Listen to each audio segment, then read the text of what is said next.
Matapos ang ilang delay sa BICAM, handa raw mag-all-nighter si Pangulong Bongbong Marcos para lamang mapirmahan ang 2026 budget bago matapos ang taon. Yan ang agenda report ni Ivy Reyes.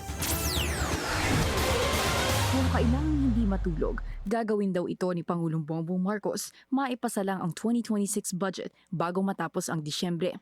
Kailangan pag-aralan po. Sa Pangulo po, din po kailangan magkaroon ng Christmas break. Kailangan po talagang aralin ito at pipilitin na mapirmahan po ito bago magtapos ng taon.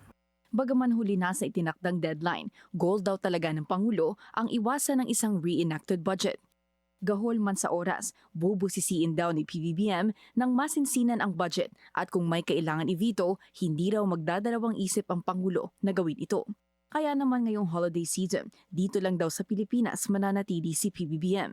Dagdag ng Malacanang, inasahan din daw ng ehekutibo na on time ang pagsasubmit ng enroll bill. Pero sa kabila nito, pipilitin daw ng Pangulo na maaral ang budget ng maayos. Para sa agenda, Ivy Reyes, Billionaire News Channel.